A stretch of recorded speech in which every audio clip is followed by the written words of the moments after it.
कुछ लोगों की मानसिकता ही ऐसी थी कि सेना मतलब नेताओं को सलाम करना। हमारे लिए सेना मतलब 140 करोड़ देशवासियों की आस्था। अग्निपथ का लक्ष्य सेनाओं को युवा बनाना है।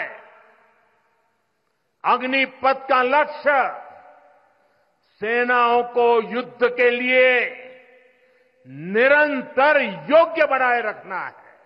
दुर्भाग्य से राष्ट्रीय सुरक्षा से जुड़े इतने संवेदनशील विषय को कुछ लोगों ने राजनीति का विषय बना दिया है। ये वही लोग हैं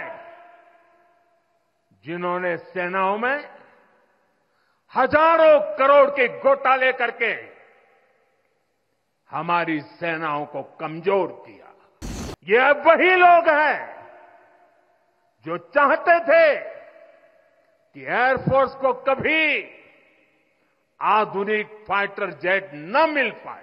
ये वही लोग हैं जिन्होंने तेजस फाइटर प्लेन को भी डिब्बे में बंद करने की तैयारी कर ली।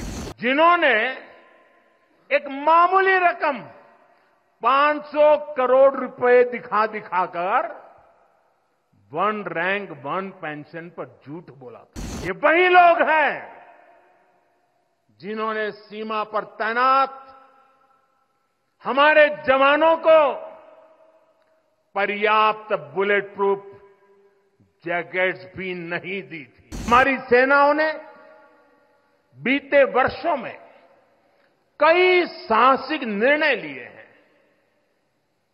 सेना द्वारा किए गए जरूरी रिफॉर्म्स का एक उदाहरण अग्निपथ स्कीम भी है। दशकों तक संसद से लेकर अनेक कमेटी तक में सेनाओं को युवा बनाने पर चर्चाएं होती रही है। भारत के सैनिकों की औसत आयु एवरेज एज ग्लोबल एवरेज से ज्यादा होना ये हम सबकी चिंता बढ़ाता रहा है। इसलिए ये विषय बरसों तक अनेक कमिटियों में भी उठा, लेकिन देश की सुरक्षा से जुड़ी इस चुनौती के समाधान की पहले इच्छा शक्ति नहीं दिखाई गई। शायद कुछ लोगों की मानसिकता ही ऐसी थी कि सेना मतलब नेताओं को सलाम करना, परेड करना। हमारे लिए सेना मतलब 140 करोड़ देशवासियों की आस्था। हमारे लिए सेना मतलब 140 करोड़ देशवासियों की शांति की गारंटी। हमारे लिए सेना मतलब देश की सीमाओं को सुरक्षा की गारंटी। अग्निपथ योजना के जरिए देश ने इस महत्वपूर्ण सपने को एड्रेस किया है। अग्निपथ का लक्ष्य सेनाओं को युवा बनाना है। अग्निपथ का लक्ष्य सेनाओं को युद्ध के लिए निरंतर योग्य बनाए रखना है।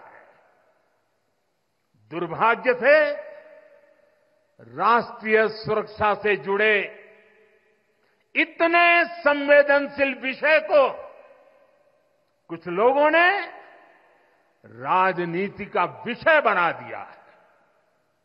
कुछ लोग सेना के इस रिफॉर्म पर भी अपने व्यक्तिगत स्वार्थ में झूठ की राजनीति कर रहे हैं। ये वही लोग हैं जिन्होंने सेनाओं में हजारों करोड़ के घोटाले करके हमारी सेनाओं को कमजोर किया। ये अब वही लोग हैं जो चाहते थे कि एयरफोर्स को कभी आधुनिक फाइटर जेट न मिल पाए। ये वही लोग हैं जिन्होंने तेजस फाइटर प्लेन को भी डिब्बे में बंद करने की तैयारी कर ली थी।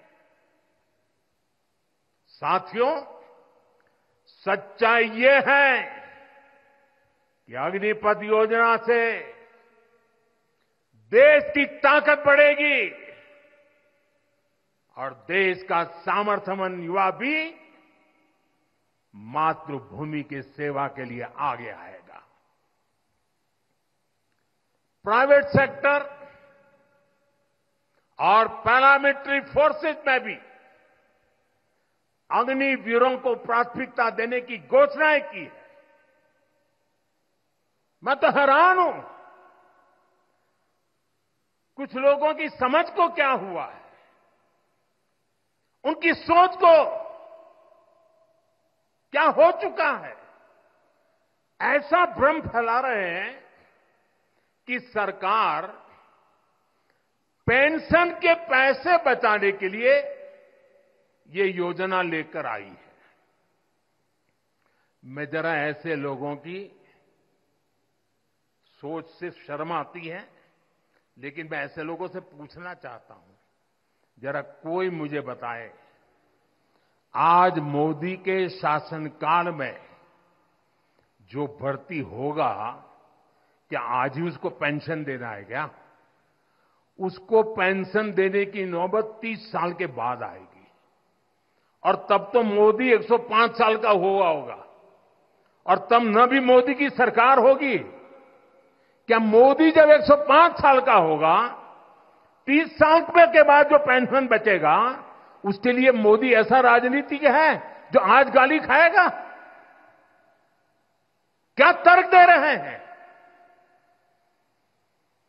लेकिन साथियों, मेरे लिए दल नहीं, देश सर्वोपरि है।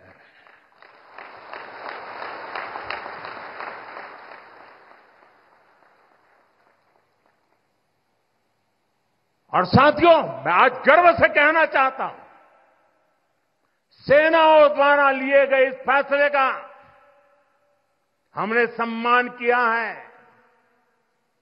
और जैसा मैंने पहले कहा, हम राजनीति के लिए नहीं, राष्ट्र नीति के लिए काम करते हैं। हमारे लिए राष्ट्र की सुरक्षा सर्वोपरि है। हमारे लिए 140 करोड़ की शांति ये सबसे पहले है। साथियों, जो लोग देश के युवाओं को गुमराह कर रहे हैं, उनका इतिहास साक्षी है कि उन्हें सैनिकों की कोई परवाह नहीं है। ये वही लोग हैं जिन्होंने एक मामूली रकम 500 करोड़ रुपए दिखाकर वन रैंक वन पेंशन पर झूठ बोला था। 500 करोड़। ये हमारी सरकार है जिसने वन रैंक वन पेंशन लागू किया। पूर्व सैनिकों को 1.25 लाख करोड़ रुपए से ज्यादा दिए गए। अब कहां 500 करोड़, कहां 1.25 लाख करोड़। इतना झूठ और देश के जवानों की आंख में धूल झोंकने का पाप। ये वही लोग हैं जिन्होंने आजादी के 7 दशक बाद भी सेना की मांग होने के बावजूद भी, देश के वीर सैनिकों के परिवारों की मांग होने के बाद भी हमारे शहीदों के लिए वॉर मेमोरियल नहीं बनाया। टालते गए, कमिटियां बनाते गए, नक्शे दिखाते गए, ये वही लोग हैं जिन्होंने सीमा पर तैनात हमारे जवानों को पर्याप्त बुलेट प्रूफ जैकेट्स भी नहीं दी थी। और साथियों, ये वही लोग हैं जो करगिल विजय दिवस को भी नजरअंदाज करते रहे।